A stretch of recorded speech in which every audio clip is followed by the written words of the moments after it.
Indiana's going to have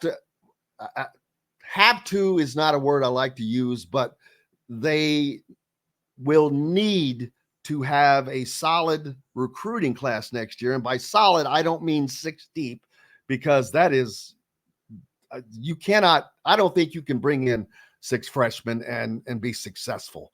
And I don't mean that as a slight to Purdue, because I know that Painter just did that, but he had kind of had that planned already, and he is still going along with his plan, his style of recruiting. But he has also mentioned that he may have to make an adjustment, and I think that is without question he's going to have to, because you cannot have six freshmen coming in. You're going to have a mix of experience, and it doesn't matter if it's experience that's already on your team, or if you have to go out and get that experience via the transfer portal. I think you need a mix. I think that a maximum of four players, Chronic, is the most I would want to see being brought in a recruiting class. Now, I think probably three, maybe four is going to be your sweet spot. And we were talking a little bit about it over break. It's a situation now where, there's a whole lot less speculation required when you're recruiting the portal versus straight out of high school. And, I don't know that it's an all or nothing type thing. I think this is going to be one of the new intricacies of roster construction, is how do you balance longer term investments in kids, bringing them in as freshmen versus, bringing in more proven, experienced veteran guys through the portal. Uh, you know, you have a whole lot more comps when assessing and analyzing guys out of the portal than what you do in high school. You don't have to project as much, how that's going to translate in a league that's bigger, stronger, faster, more skilled, more versatile, than what you do when you're looking at guys who have already played perhaps in Power Five, or at least Division One, or even Division Two for that matter. But you just have a better idea of what you're getting. Now, that said, you can have the best off season in the nation or in the conference, even as many are saying IU has, and you get to basically restart the process anew next year because of the massive amount of attrition uh, that can find itself in your cycle, if you will. So, next year you're going to have one true senior. Assuming Malik Renew comes back, there's a possibility he doesn't. You have no seniors, at least not currently on the roster. Um, we have talked before, and I will continue to talk about till I die. I think continuity goes a long way in how you build and manage the roster. That's not to say that you shouldn't be constantly trying to upgrade your talent wherever possible, addressing your most pressing needs. But especially on teams that are going to hang a hat on defense, that continuity is priceless, because it allows you to pick up where you left off from the last season, and grow and develop even further, rather than having to start from square one again. And I think that's going to be one of the fascinating things with this new day and age of roster building, is how teams manage that. Because as we've talked about before, it's not always getting the best players, i.e. Kentucky and Duke. In order to get the results you're seeking, you've got to figure out what that true mix is. And like you said, just as we started this, you've got to make sure the pieces fit. It's a very complex puzzle, and even the best pieces on the board don't necessarily mean they're best for your particular puzzle. So it's going to be a wild time for sure. But the good news is as much fun as folks had following along this off season, it very much looks like Indiana fans are going to get to do it all over again, just by the sheer volume of vacancies that are going to rise in the roster. So my guess is probably a mix. And I don't think it's an all or nothing, as far as it's not like you're just getting freshmen and seniors. Look at Rice's addition. I think when you can find guys who fit the needs, who fit the culture, who fit your particular puzzle, but there's a little premium, the more runway they give you once they get on the roster. because that allows you to maybe build some continuity and going down the road. So, we've got a pretty thin freshman class right now. Ja'Kai Newton, even though he's been on campus for a year, um, this is going to be his first season playing. So he joins Tucker in that true freshman role. So you're going to be a little thin in the underclassmen.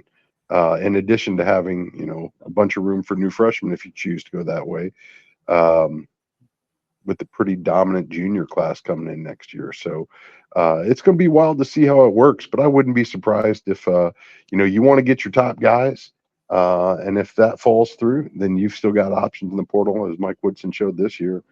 You may be down, but you're never out in this day and age. So especially when you carry around the kind of bag that he does, and credit to his staff. It's been mentioned that this isn't just a bidding thing. A lot of folks think this is just straight up raw naked capitalism. At the end of the day, this staff still has to convince the players, the families, and all their advisors and all their people why Indiana is the best fit for them. Because it's not just about a bank account. If that were the case, you can pretty much project every year where all the top talent's going to go. This is a personal decision every bit as much, probably more so than it's a business decision for these guys. And no small feat in convincing this much talent to come play together, knowing that there's no guarantees as far as minutes. So it's going to be very intriguing to see how they balance that, and importantly how they manage that relationship throughout the course of the season. Because if you like the guys you got and you want to keep them, now you got to work on retaining them every year, and part of that's going to be player satisfaction over the course of the season. So it's an ongoing, basically never-ending recruitment, even once you got them here, as far as keeping the roster you want for the next season. So wild times ahead for sure. We can talk about season results, and we can split hairs on all that, but it's really tough to argue with uh, the staff's efforts and fruits of their labors this season. And hopefully they can carry that momentum going forward, because that was the big risk coming out of a really disappointing season, was losing the juice on the trail. And whatever juice was lost, Woody and staff have picked that up in spades, it would appear, heading into his fourth season at the helm. Yeah, the class that Indiana is shooting at next year, loaded, of course. But the difference here is that the majority of these guys are Indiana players. They're from the state of Indiana.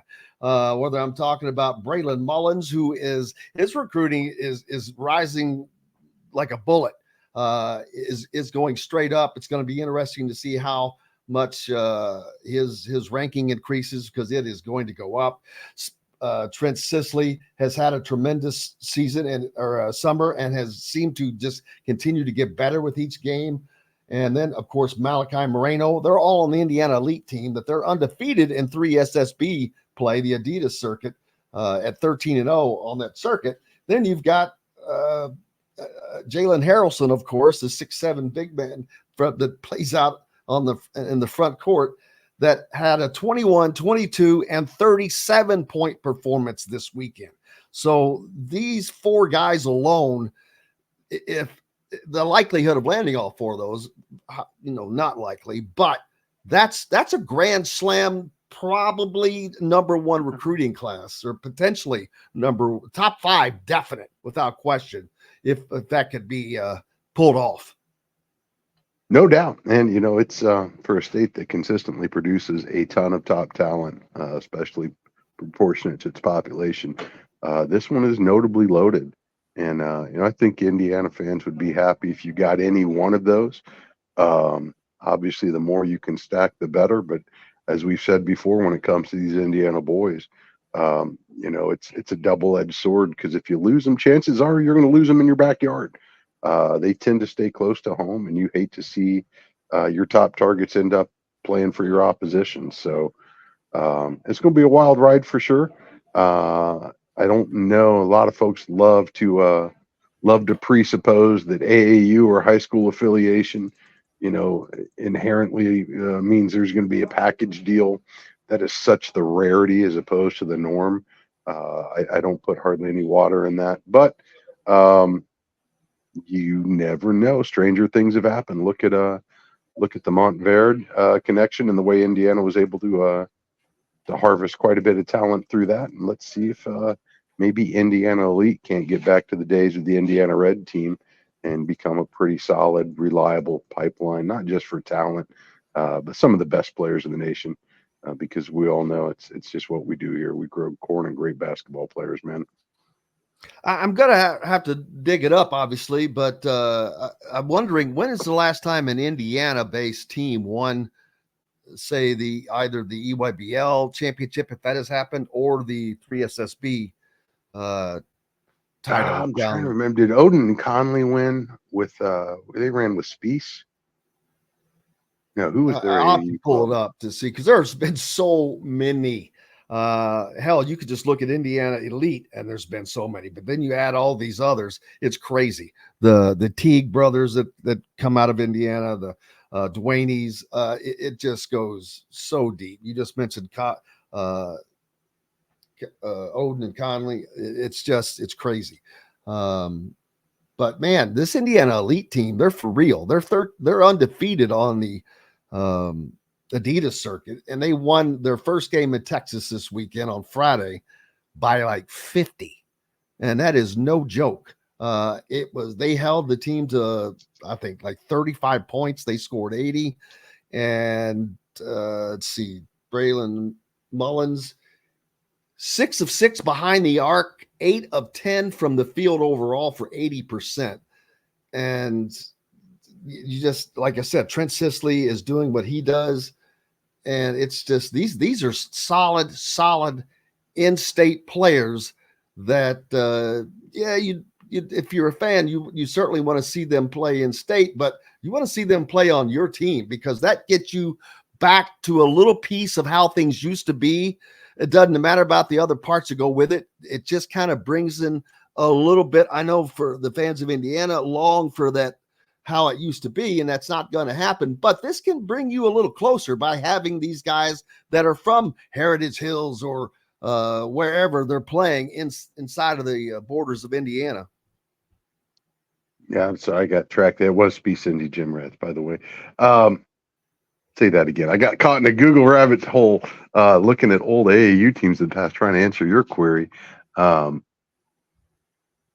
I was just saying that it's nothing. It's never going to be like it used to be as far as the changes that have come about. But by being able to land guys like this that are all from in-state, except for Malachi Moreno, who is from Lexington, which would actually be something else that doesn't happen. But to be able to pull guys like that in, whether it's Trent Sisley and Jalen Harrelson or Braylon Mullins, the great players from inside the state, that gets you a little closer to things. Not only is it a mixture of portal guys and recruits, but it's also a mixture of old school and new school, which as far as how it used to be. Yeah, no, and it's efficient in a lot of different ways. You can keep close tabs on them. You can it's easier to maintain a relationship just because of the proximity. I mean, ask anybody who's ever been in a distance relationship. It's tough. It takes a lot more work than being closer proximity. I think there's more altruistic things. I think all of us who grew up in this state at one point or another have been influenced by watching other guys in Indiana play and have success and move on. And, whether you can go back every generation, almost every class for that matter. Everybody has stories about seeing that guy, back in middle school. Um, I saw Damon Bailey dunk in middle school at Seymour Middle School. It was one of the wildest things I've ever seen. And by that point, he'd already been in Sports Illustrated, and you knew. But when you have a chance to see it, and now with social media and just the prevalence of all the content out there, it's so much easier to follow these guys as they work their way up, as they have success, and really keep tabs on them. But you cannot underestimate the impact that has on future generations. I firmly believe you've got to see it to be it. You have to be able to visualize your success, and it makes it so much easier when guys playing in the gyms that you play in, whether for your team or against them in your sectional and your regional, what have you, even on opposite ends of the state. It's a close enough community that it it matters to have guys that kids look up to, that kids want to emulate.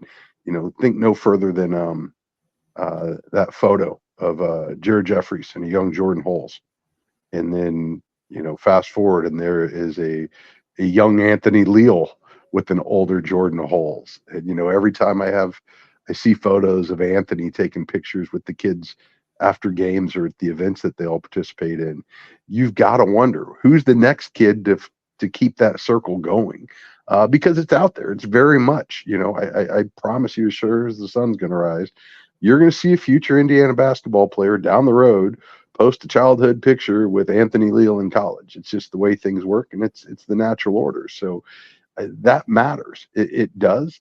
I don't know that the proximity matters as much as what it used to.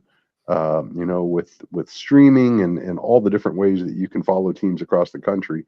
I think kids are branching further and further away from home than what they historically have.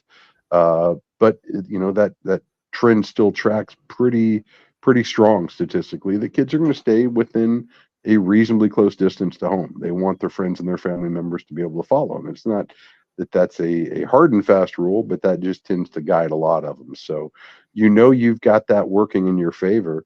At the end of the day, though, you've still got to cash it. You've still got to get them on campus and get them signed up. And before that can happen, you've got to show why it's the right fit for them. And as much as the situations look idyllic on paper, so much happens behind the scenes that really determine whether or not the fit's going to work for the kids, that you never really know. And I always caution people, when things don't go well on recruiting, you have no idea what led to that decision. A lot of times it's just as simple as it just wasn't the right path for whatever reason. And oftentimes that involves playing time. Oftentimes it just involves personalities. And you really can't fault either side for not meshing. Sometimes it just doesn't fit. But this is what the period's all about. This is what the recruiting cycle is supposed to do, is give them the chance on both sides to figure out where those fits are, and the teams have their chance to plead their case and prove why. So the most important thing, though, I think you see across the board, success tends to attract success. Young players want to play on teams where they feel like they're going to have the best opportunity to achieve their goals. And typically, they all want to advance to the NBA, but most kids, deep in their heart, they want to win. And I have zero problem with kids who are unabashed about both. But ideally, you get the kids who want to be the best they can while also contributing, sometimes even to their detriment. Maybe taking a lesser role in order for a greater good. And I think when you get guys on that same page together is when magic can truly happen. So you never underestimate. Right now it's an observation period. How much of that, though, really gets solidified when they get a chance to get on campus, when they get to interact with the current team, with future team members, and just see, because it's amazing how quickly that can work itself out once you roll the ball out and let them get some run together. Hello, everybody. Jim Coyle with Indiana Sports Beat Radio, and thank you for enjoying our content and videos. And make sure you hit that subscribe and notifications toggle so you don't miss out on anything, whether it's Indiana Hoosiers, the Boilers, the Colts, the Pacers, Indiana high school action, whatever's happening in sports. We're trying to bring it all to you, and make sure you don't miss out on a thing. Again, hit the subscribe button for us. Helps us out a ton. We appreciate each and every one of you. Thank you so much.